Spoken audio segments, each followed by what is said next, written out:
Assalamualaikum precious people and welcome back to my channel. Jadi, aku mau cerita dulu. Kalau misalnya kalian tahu, beberapa minggu yang lalu aku dan Safiera itu bikin video bareng ngobrolin tentang banyak hal. Dan salah satunya yang I was gonna upload on this channel adalah tentang pengalaman kita berdua hidup sebagai orang muslim di negara Korea dan Jepang yang dimana kita adalah minoritas dan utamanya sebagai perempuan yang menggunakan hijab. Tapi I don't know what happened, but half of that file was completely lost and I couldn't recover it at all.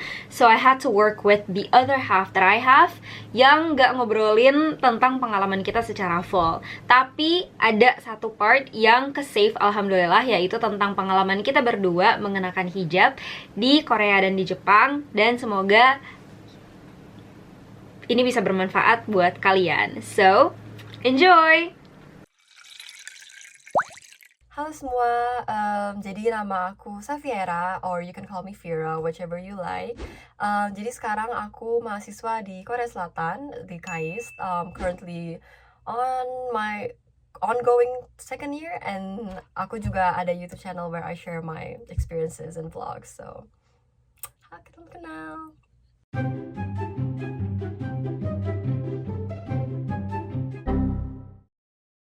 Satu yang mungkin very significant to the both of us as Muslim women itu adalah hijab. Have you ever faced any discrimination atau challenges regarding the hijab itself? That is a very good question. Aku dapat pertanyaan ini banyak banget sih, kayak for discrimination, aku one of the lucky ones karena aku nggak pernah dapet perilaku yang berbeda karena hijab aku itu. Tahu kan mereka kalau misalnya racist action kan literally they will kind of like physically abuse you or something, but I've never had that. Besides stares, mereka ngeliatin aku terus. Misalnya aku keluar terus aku diliatin kakek sampai beneran aku sampai jalan diliatin kayak gini gitu kan. Diliatin terus, oh kenapa diliatin, kalau mereka liat aku liat balik aja gitu kan. What's your problem kan? What did I do wrong? Nah itu yang pertama. Kalau misalnya challenges ya, I've been given too many assumptions. Aku anak inter, aku pakai jilbab. So they first labeled me as that international student, anak inter yang pakai hijab. Dibanding mereka kenal aku sebagai Safiera, and that was one of the saddest things that I really felt. I think there were a lot of inner fightings karena waktu itu aku juga pernah di kelas waktu lagi presentasi, we were supposed to like talk about ourselves, tapi instead of asking about me, why I like the things that I just said in my presentation dan segala macam, the first thing they asked was my religion, atau nggak kayak oh do you pray, do you bow dan segala macam.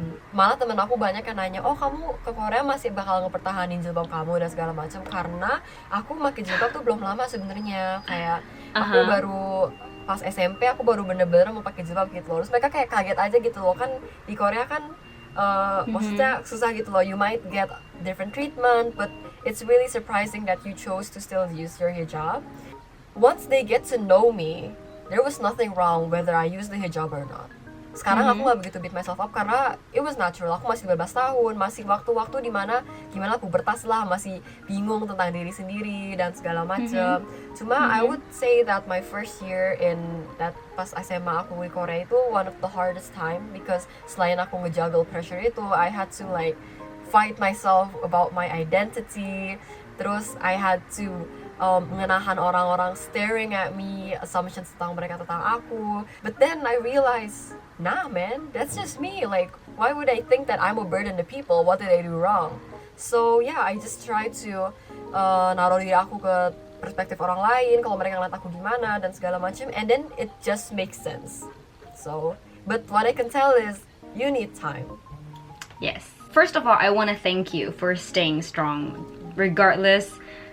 Despite all of those challenges that you faced, it takes courage what you're doing, and the fact that you're still doing it, I hope can inspire more little girls out there in Korea or in Indonesia who wants to study in Korea and are battling with that part of themselves as well. Dan yang kedua adalah, I'm glad that at the end of the day you found that it doesn't matter, that's a part of who you are. Karena aku juga ngerasain hal yang sama. Mungkin sedikit berbeda sih, karena aku udah kerudungan itu tuh dari sejak aku kecil. dulu orang tua aku pun di Jepang kerudungan ibu aku, terus teman-teman ibu aku juga pada kerudungan semua. Jadi aku mikirnya chill man, itu tuh nggak apa-apa banget, aku mikir kayak gitu. Betul seperti yang Vira alamin, banyak orang yang nanya kan, dan sebenarnya pertanyaan mereka itu tuh bukan out of ini ya, bukan karena mereka tuh pengen mendiskriminasi, tapi karena mereka emang penasaran gitu.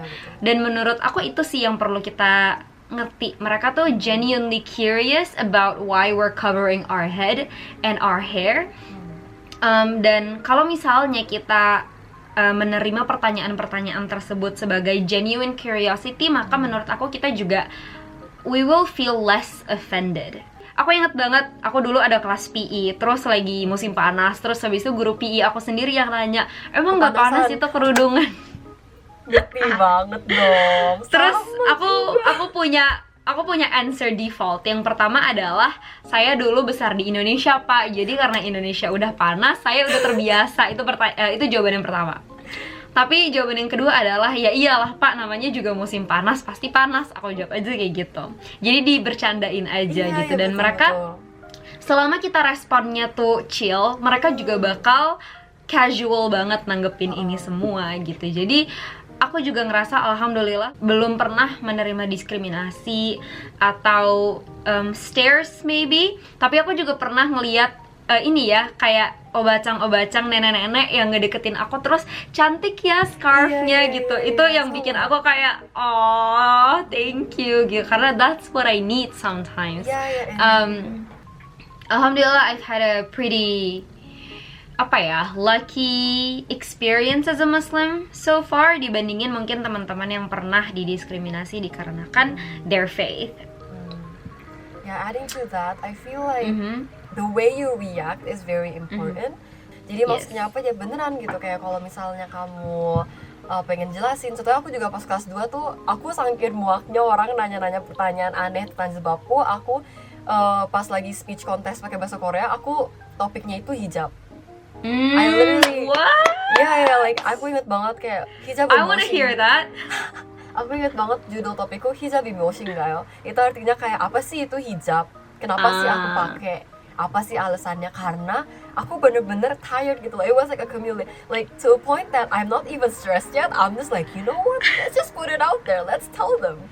Terus bener-bener waktu aku presentasi, aku mulainya dengan fun aja, kayak casual, kayak bener-bener aku bawain cuma lucuan aja, tapi at the same time giving them real facts gitu loh. And they accepted it very like easily, me doing this, karena aku kan aku personality-nya in nature emang suka ngelawak gitu kan kadang. So I was like, it turns out people actually like it, kayak oh yeah, people actually find it very insightful. And adding to what Zaf said also, yang kadang tuh aku lagi duduk di tempat random gitu, lagi di bus atau segala macam, tiba-tiba ada nenek bilang, cantik ya kamu, jilbabnya juga cantik gitu, kesana kayak gitu. Aku kayak, oh thank you, like I don't know you but thank you gitu kan. Jadi kayak bener sih, kalau kalian mau orang lain untuk mengerti situasi kamu, if you wanna be more comfortable with yourself by letting other people know about you, itu it has to be like initiated by you. Kalau kalian mau tahu orang hijab itu kayak apa, kalau kalian mau makan dengan nyaman segala macam, kalian harus kasih tahu ke mereka. Gimana mereka tahu dong? So like it's literally from you. If you want to do something, if you want something to happen to you, you have to start it. Eksekusi menurut aku yang paling penting. Jadi itu sih hal yang aku selalu ingat sampai sekarang. If I want something, if I want them to know something, I directly tell them and communicate it to them. If I want it to change, gitu. Yeah. That's awesome. I think that's the best way to go about it. Now, to end it at a great note, thank you so much, Vira, for coming into my channel and sharing your experience as a Muslim woman and also a hijabi living in Korea. Buat kalian yang pengen cari Vira, ada YouTube channelnya. Apa namanya, Vir? Safiera Putri. Atau she's also on Instagram, which is Safiera A. Putri. Everything is in the description, in the link down below. Jadi kalian bisa langsung hit itu aja.